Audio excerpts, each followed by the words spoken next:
여러분의 실력을 체크하는 기준 두 번째, 바로 브리핑하는 겁니다. 여러분이 보고서 작업에 들어왔다면 여러분이 보고서를 통해서 말하고자 하는 바가 브리핑이 가능해야 돼요. 나는 우리 보고서를 이러이런 기준에 맞춰서 이러이런 내용을 담아서 이렇게 작성하겠습니다 라고 브리핑이 가능해야 됩니다. 생소하시다고요? 예, 지금부터 설명드릴 테니까 잘 들으십시오. 프레젠테이션 실력이 뛰어나다 라는 얘기는 PPT가 전혀 없어도 브리핑이 가능하다는 얘기입니다. 다시 말해서 내가 그 내용을 잘 알고 그 내용의 중요한 점이 뭔지도 알고 그렇기 때문에 PPT 없이도 브리핑이 가능하다 라는 사람이 굿 프리젠터, 좋은 실력자예요. 실제로 현대카드에서는 PPT 자료를 아예 없이 회의를 하도록 규정을 만들었습니다. 굉장히 좋은 규정입니다. 이렇게 해서 회의를 하고 브리핑을 하고 프레젠테이션을 하려면 명확한 내용 이해가 있어야만 돼요. 그 내용 이해라고 하는 것이 발표하는 사람도 마찬가지고 듣는 사람들도 다 어느 정도 내용 숙지가 이루어진 상태가 되어야지만 그 회의가 제대로 이루어진다는 뜻입니다. 다시 말해서 회의가 짧을 수밖에 없어요. 생산성이 높을 수밖에 없습니다. 핵심을 짚어서 나갈 수밖에 없어요. 그래서 가장 좋은 프레젠테이션, 가장 좋은 회의는 회의 자료가 없고 PPT가 없고 브리핑 자료가 없는 상태에서 이루어지는 것이 가장 좋은 방법입니다. 굿 프리젠터는 그게 가능해야 됩니다. 이걸 살짝 바꿔서 말씀드리면 여러분이 보고서 작업을 하고 있는 사람이라면 내가 보고서를 안 썼지만 우리 보고서에는 이런 내용을 이런 식으로 이런 순서에 따라서 이렇게 담겠습니다 라고 브리핑할 수 있어야 된다는 거예요. 이게 안 되시는 분들이 태반입니다. 이게 무슨 얘기인지조차 못 알아들으시는 분들이 있어요. 아니 보고서를 이렇게 짚어가면서 설명을 해야지 근데 보고서도 없는데 내가 어떻게 얘기를 해? 그게 돼야 실력이 있는 거예요. 그게 돼야지만 보고서를 잘 쓰시는 사람이 되는 겁니다.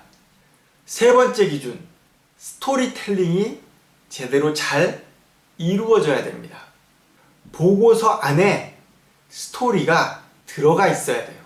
이게 좀 테크니컬한 부분이고 기술적인 부분이기 때문에 전문적인 영역이 될 수 있는데 적어도 여러분이 보고서를 쓴다 그러면 이 정도 실력은 갖추어야 됩니다. 그리고 그 스토리텔링, 이야기 구조가 명확하게 읽는 사람으로 하여금 손쉽게 전달될 수 있느냐 없느냐가 그 보고서의 품질을 결정한다. 이렇게 생각하시면 됩니다.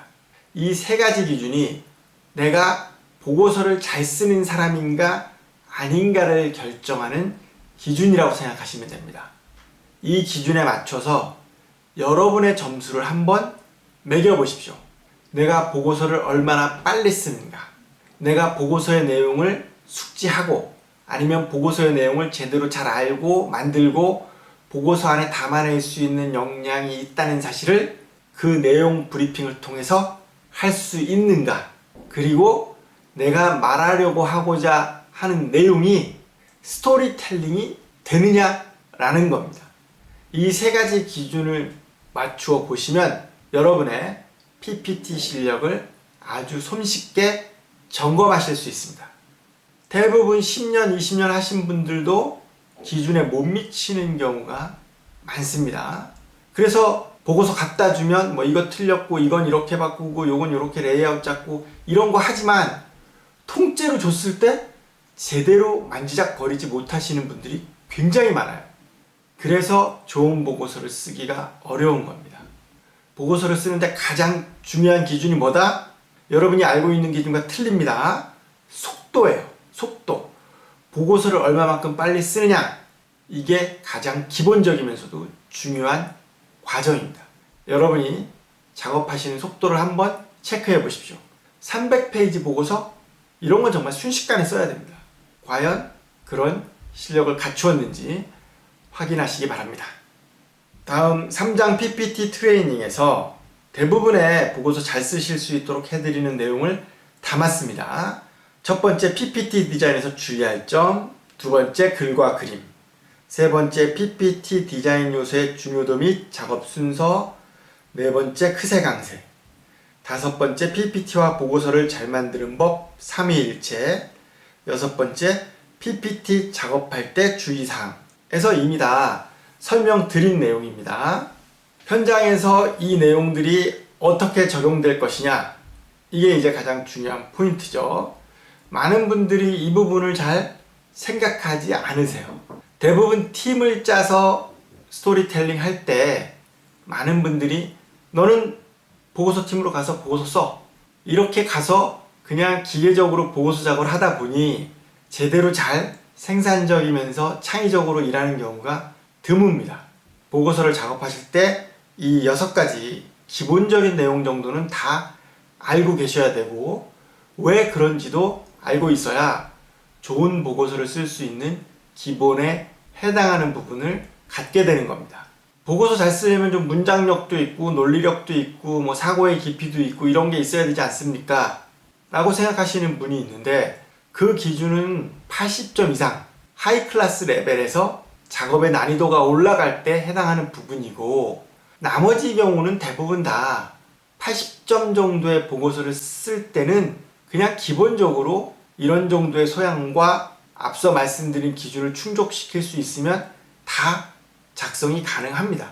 그 다음에 다른 분들이 오셔서 리뷰해주면서 퀄리티를 올리면 빠른 시간 안에 8, 90점 넘어가는 보고서가 작성이 됩니다. 보고서 작업하는데 중요한 포인트가 뭐였습니까? 삼위일체가 있었죠. 삼위일체, 타이틀, 삽도, 텍스트가 한 지점을 향해서, 하나의 주제를 향해서 나가야 한다.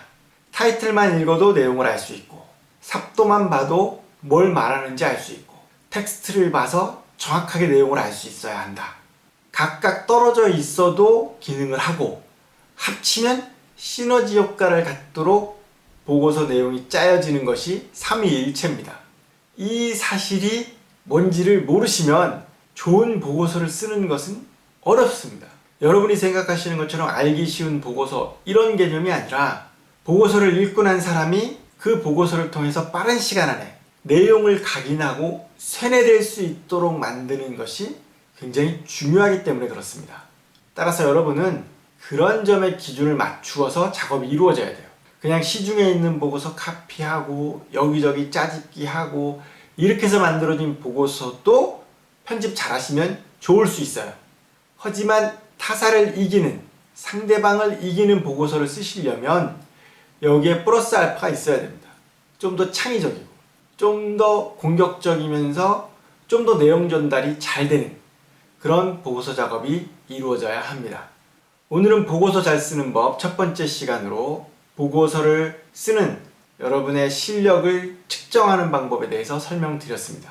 그 중에 제일 중요한 것은 뭐다? 보고서를 쓰는 속도다. 내가 얼마나 빨리 보고서 한 권을 작성할 수 있는가. 두 번째, 보고서 없이 내가 보고서의 내용을 명확하게 브리핑할 수 있는가. 세 번째, 보고서의 내용이 스토리텔링 구조로 되어 있는가 라는 부분을 체크해서 본인의 실력을 매기면 됩니다. 여러분이 쓴 보고서가 최종 결과물이 되는 경우가 없죠. 중간에 누군가가 리뷰를 해주거나 수정 작업을 거쳐서 보고서가 이루어집니다. 그래서 최종 결과물이 만들어졌을 때 이 보고서를 내가 썼다, 이렇게 말씀하시는 분들이 너무 많으세요. 그런데 실제로 실력을 보면 그럴 것 같지 않거든요.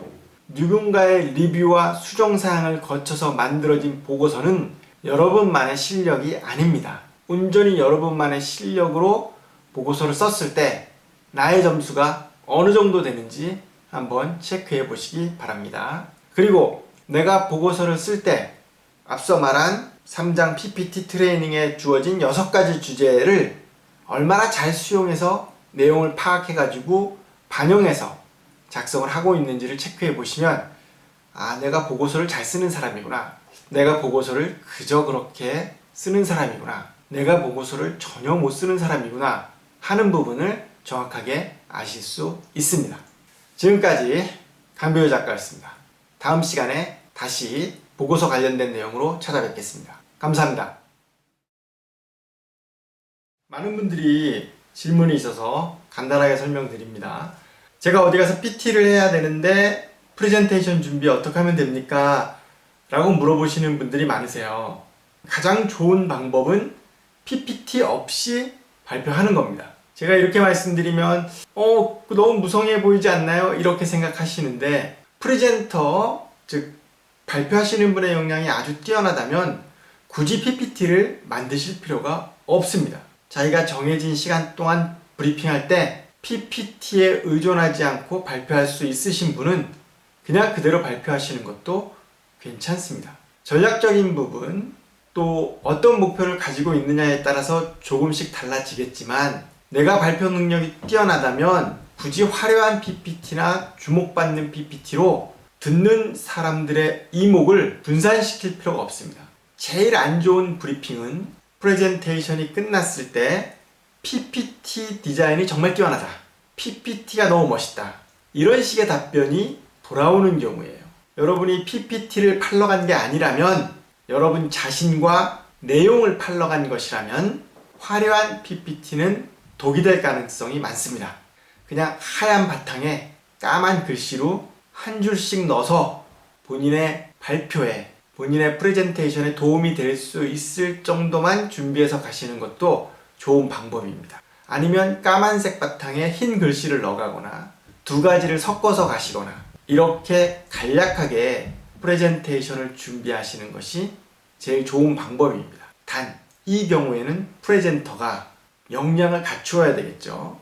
20분이면 20분, 1시간이면 1시간 듣는 사람들을 몰입시킬 수 있는 역량을 갖고 있느냐가 굉장히 중요한 포인트가 됩니다. 그 외에 내가 역량이 좀 부족하다 싶으시면 PPT에 조금씩 힘을 주시는 방법을 택하시면 됩니다. 단, PPT 화면이 발표하는 프레젠터를 압도하는, 넘어서는 일이 있어서는 안 됩니다. 이 점을 많은 분들이 간과하는데 좋지 않습니다. 오히려 프레젠터에게 집중할 수 있도록 해주는 PPT가 제일 좋은 PPT입니다. 간단하고 심플하고 핵심만 담아서 PPT를 만들라고 제가 항상 조언 드립니다. 칼라 이런 거 하실 필요 없어요. 역량이 있다면 그냥 흰색 바탕에 까만색 글씨로 핵심적인 내용 적어서, 큼지막하게 적어서 발표하시는 게 제일 멋진 브리핑이 될 수 있습니다. PPT를 팔 거냐, 나를 팔 거냐, PPT를 팔 거냐, 내용을 팔 거냐, 이렇게 접근하셔서 가시면 될 것 같습니다. 단, 내가 그 기준에 못 미친다, 부족하다, 그러면 힘을 어느 정도 줘야 되겠죠. 그 주는 방법은 너무나도 많습니다. 그렇기 때문에 제일 중요한 것은 프리젠터다. 역량 있는 프리젠터가 되는 방법으로 꾸준히 훈련하시는 게 제일 좋은 프레젠테이션 준비법입니다. 그럼 이 점 꼭 명심하십시오.